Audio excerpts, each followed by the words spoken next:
राजस्थान की पहली महिला वित्त मंत्री और उप मुख्यमंत्री दिया कुमारी ने आज सदन के पटल पर बजट रख दिया। 2 घंटे 51 मिनट तक ये बजट भाषण चलता रहा। घोषणाओं की लड़ी लगा दी गई। अब देखना ये होगा कि घोषणाएं कितनी पूरी होती हैं। पर मेरे साथ बात करने के लिए आज मौजूद हैं शिवसेना शिंदे गुट के उप राज्य प्रमुख वरिष्ठ ललित सक्सेना। ललित जी, कैसे देख रहे हो आज का ये बजट? आज का जो दिया कुमारी ने जो बजट पास किया है, बहुत ही सराहनीय बजट है और खुशहाली का बजट है और हिंदुत्व को समर्पित बजट है। आम जन को राहत देने वाला बजट है और इस बजट के लिए हम दिया कुमारी जी और राजस्थान सरकार की भूरी भूरी प्रशंसा करते हैं। क्योंकि आप तो घटक दलों में आते हो, तो केवल इसीलिए इस बजट को बेहतरीन, शानदार माना जा रहा है, या इस बजट के अंदर आपको कुछ नज़र भी आए? नहीं, देखिए, ऐसा कुछ नहीं है कि जैसा भी आपने कहा कि भाई हम घटक दलों में आते हैं। हम भारतीय जनता पार्टी की सहयोगी, हमारी जो महाराष्ट्र में सरकार है वो हमारी सहयोगी सरकार है और हम शुरू से हिंदुत्व के लिए कार्य कर रहे हैं और हिंदुत्व को आगे बढ़ाने के लिए हम लोग प्रयास कर रहे हैं। आज अगर हिंदुत्व के लिए अगर दिया कुमारी जी द्वारा खाटू श्याम जी मंदिर को बजट दिया गया, हिंदू मंदिरों को जो भी 500-600 मंदिर हैं उनके लिए जो बजट प्रस्ताव पास किया गया, मैं कहता हूँ उससे दुगना होना चाहिए था। और जो युवाओं के लिए उन्होंने रोजगार के और कार्य किए हैं, सर्जित किए हैं, उनके लिए भी उनकी भूरी भूरी प्रशंसा हम लोग करते हैं। जिस तरीके से आज बजट के अंदर हिंदू रंग नज़र आया, इसको कैसे देखते हो आप? शिवसेना के लिए तो अच्छी बात नज़र आई। नहीं, शिवसेना के लिए तो हिंदुत्व के हर कदम जो हैं, हिंदुत्व को जो मजबूत करता है वो हर कदम अच्छा होता है और शिवसेना इस पूरे बजट का समर्थन करती है। दिया कुमारी जी ने जो बजट आज पेश किया है वह बहुत ही सराहनीय बजट पेश किया है। तो क्या ये बजट के दौरान, बजट के अंदर जिस तरीके से आज हिंदू समन्वय किया गया, क्या ये आपको उचित लगता है? देखिए, इस्लामीकरण भी कई बार हुआ है। ऐसा नहीं है कि अगर अशोक गहलोत की सरकार के अंदर अगर मान लो अजमेर मस्जिद के लिए पैसा दिया गया था और कई जगहों पे इस्लामीकरण के लिए पैसा दिया गया था, तो अगर हिंदुत्व के लिए अगर पहली बार कोई सरकार कदम उठाती है तो उसमें मुझे लगता है कि कोई आपत्ति नहीं होनी चाहिए। क्या क्या और किया जा सकता था? हिंदुत्व के लिए बहुत सारा है। राजस्थान में जितने मंदिर हैं, हिंदुत्व के मंदिर हैं, पौराणिक मंदिर हैं, उन सबको संरक्षण की आवश्यकता है और पौराणिक किलों के अंदर जो मंदिर हैं उनको भी संरक्षण की आवश्यकता है। जैसे सवाई माधोपुर रणथंबोर का किला, रणथंबोर के किले का भी इनको बहुत ही अच्छे रूप से उसको तैयार करना चाहिए ताकि वहाँ पे पर्यटक, क्योंकि वहाँ विदेशी लोग भी आते हैं और वहाँ अभी जो इस्लामीकरण रणथंबोर के अंदर चल रहा है उसके मैं खिलाफ हूँ। उस इस्लामीकरण रणथंबोर के अंदर चल रहा है उसको बंद करना चाहिए और उसको हिंदुत्व की ओर लेके जाना चाहिए। अगर ये दिया कुमारी और मुख्यमंत्री कह रहे हैं कि हम $3.5 बिलियन की इकोनॉमी की तरफ बढ़ेंगे, अगर ये हिंदू मुसलमान की लड़ाई में लगे रह गए तो आपको नहीं लगता कि राजस्थान के विकास में इसका फर्क पड़ेगा? देखिए, हिंदू और मुस्लिम की कोई लड़ाई है नहीं। अगर अपन हिंदू और मुस्लिम की बात करते हैं तो आज हमारे बाला साहब ठाकरे के नेतृत्व में कई मुस्लिम लोग जो हैं वो कार्य करते थे। हम हिंदू हैं और हिंदुस्तानी हैं और हिंदू धर्म हमारा है।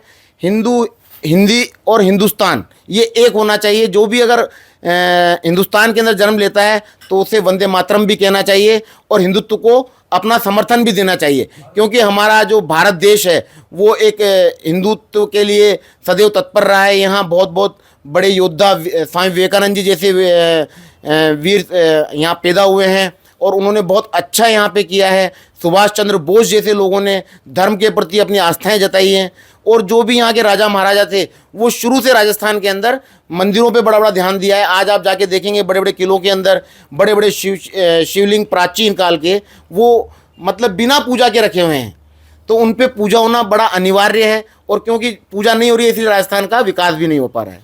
पर साहब, सरकार तो भाजपा की बीच बीच में आती रही ना, ऐसा तो है नहीं कि केवल और केवल एक ही पार्टी का राज चला। भाजपा की भी सरकार आती रही, फिर आज ही ध्यान क्यों इस तरफ गया है? आपको क्या लगता है?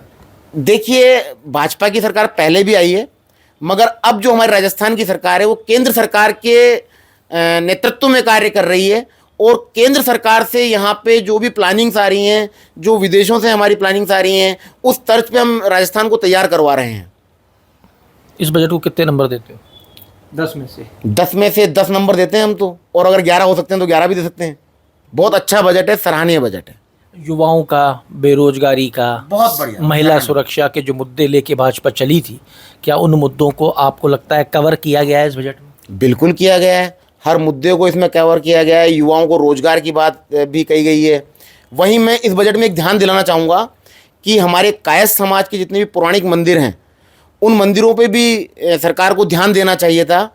वहीं एक और युवाओं के लिए भी, जो युवा हमारे जितने भी युवा हैं, जो हमारे युवा अपने किसी भी प्रकार की नौकरी की व्यवस्था करते हैं और पेपर लीक हो जाता है, तो उन्हें सरकार को ऐसा कोई प्रावधान इस्तेमाल में लेना चाहिए था जिससे उन युवाओं को भी कोई जिसको मुआवजे के रूप में उनको उपलब्ध किया जाए, या उस जो एक बेरोजगार व्यक्ति जो पढ़ाई करके अपनी एक नौकरी एग्जाम के लिए जाता है, तो उसका हर्जा खर्जा भी मुआवजे के रूप में अगर कोई पेपर लीक होता है तो सरकार को देना चाहिए था। अगर ये मुद्दा राज्य सरकार हमारी राजस्थान की उठाती है तो मुझे बहुत ही खुशी होगी, और मैं आपके माध्यम से कहना चाहूँगा हमारे राजस्थान सरकार को कि इस मुद्दे को भी उठाना बहुत ही अनिवार्य है। ये तो हो गई साहब आपकी और भाजपा की बात जी। कांग्रेस कह रही है बजट में कुछ नहीं है। हनुमान बेनीवाल कह रहे हैं कि बहुत कुछ दिया जा सकता था, पर इस बजट में कुछ भी नहीं दिया गया। नहीं, देखिए, राजस्थान में अभी बजट आगे भी आएंगे, इस सरकार को रहते हुए आगे भी बजट आएंगे, तो उसमें जो भी राज्य सरकार के पास जो व्यवस्थाएं होंगी उसके अनुरूप बजट प्रस्ताव पारित किया जाएगा।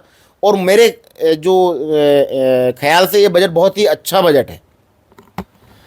तो आप सुन रहे थे ललित सक्सेना को, जिन्होंने कहा कि ये बजट जो है अच्छा बजट है, इस तरीके के बजट सरकार को विचार करना चाहिए, और अगर हिंदू धर्म की बात इस बजट में की जा रही है तो क्या गलत है। इन्होंने कहा युवाओं को मौका मिलना चाहिए, बेरोजगारी जैसे मुद्दे के ऊपर इन्होंने कहा कि बेरोजगारी दूर होनी चाहिए। इन्होंने एक विषय और उठाया है, इन्होंने कहा है कि जो पेपर लीक होते हैं उसमें जो बच्चे बिना बात उसका हिस्सा बन जाते हैं, उनको मुआवजे की व्यवस्था होनी चाहिए, सरकार को सोचना चाहिए।